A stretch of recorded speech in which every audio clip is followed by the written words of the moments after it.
schools. So the students, they can see for themselves their name, which is an inspiration to them. It has their name and the persons they have interviewed and from which school or which class they belong. So we also composed those writings because we found that these are really a storehouse of reality of 1971, and the students, they sent it individually, and they do not know what their other fellow students have written, and also the school authority also doesn't know every piece of writing. So we compose the text, do a spiral copy, and send it back to the institutes. Then we also invite from time to time during our events the students who come themselves and they read out what they have written, so we can highlight the important work that they are doing. Then we publish a world magazine which we send to the schools every 3 months, so that when we do a program in a school, it's a one-day program, but we want that we keep a contact with them and keep the spirit alive, and so they know that where the programs is now running, and also some of the writings being reflected in the world magazine. So this is the oral account that they're submitting. We now have more than 14,000 of these oral accounts, and it is increasing day by day.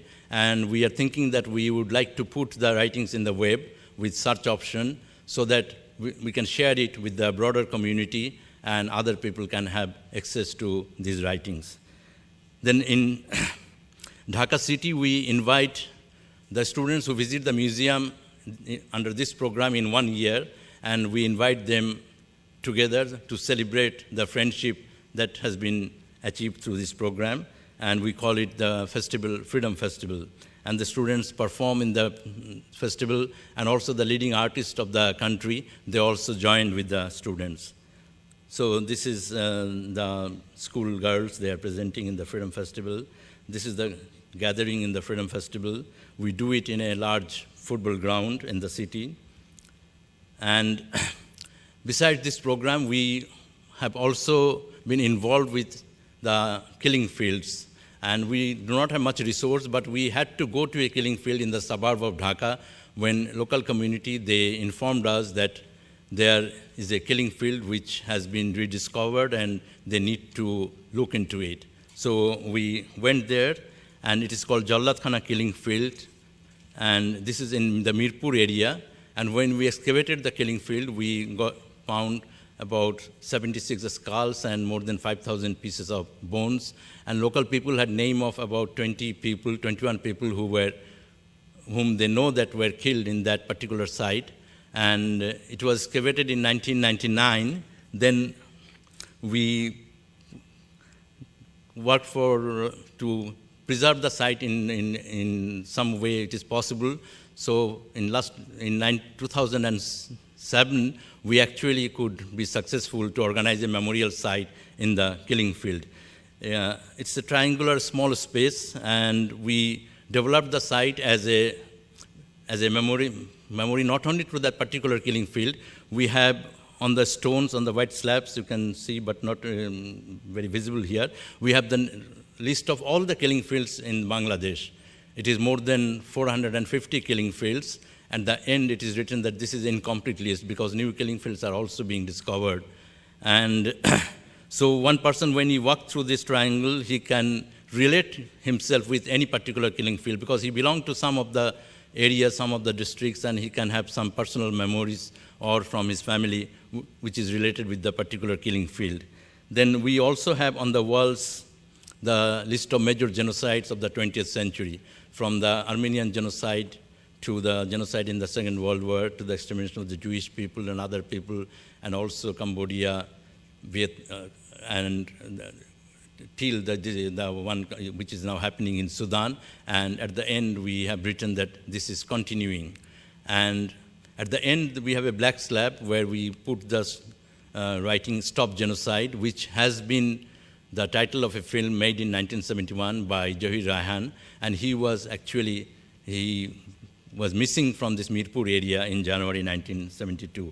So this is a killing field which has now become a very interactive site, and every Saturday, the children from the local area, the schools, they come to the killing field and they discuss with one of members of the victim's family, or we have a lone survivor who is here in this picture, and also we invite victims' family to share their experience with the children. So this program is going on every Saturday, and it has taken its own motion. Then we have organized a musical choir, which we call Children of the Killing Field. These children, they belong to the families who were victims of this killing site, and they rehearsed among themselves, and they have formed this choir, Children of the Killing Field, and they are now doing their performances. And among various events, we organized this second international conference on genocide, truth, and justice, and we have good support from Kean University, who have wished our conference a success, the president and the director of the Human Rights Institute. And I have also brought the report from the conference here. So this is one way that we are trying to uphold not only the history, but also to draw attention to the unfulfilled task, the end of impunity for the perpetrators of genocide. So we now got a new site in the administrative area of Dhaka city, which is a very good site. It has been allotted to us by the government, and this is the site where we hope to build a new museum in the near future. We have launched a competition among the architects, and in the end of November, the jury board will sit and we will construct the museum.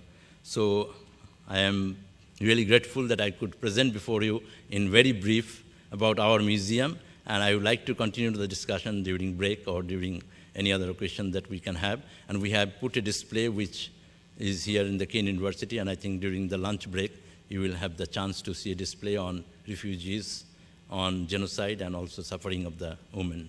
So thank you all. Good morning, everybody. Now Mr. Mofidul Hoque, who's traveling all the way from Bangladesh, is going to present a gift to Dr.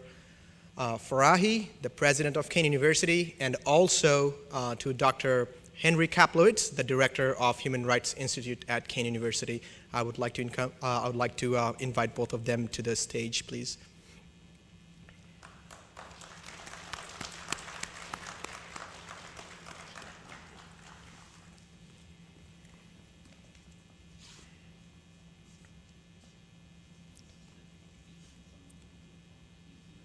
These are the publications of some memorabilia from the museum and some rare pictures, the reproduction of some rare pictures for Dr. Henry Kaplowitz.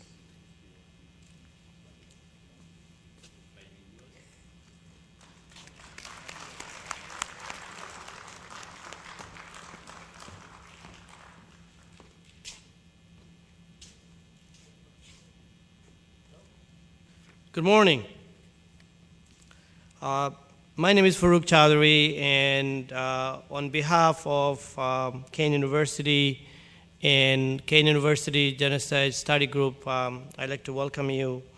As you know that in 2007, we started this seminar, and we are trying to come back to see whether we can continue with this seminar. And as you know that this is really a effort from our student and staff from Bangladesh and the community member around this area. And one of the important things that I need to mention here that without our support from the president of the university, this thing would not happen. So in his unconditional support and giving us for this occasion, I'd like to invite our president, Dr. Dawood Farahi, to make a brief speech. Dr. Dawood Farahi.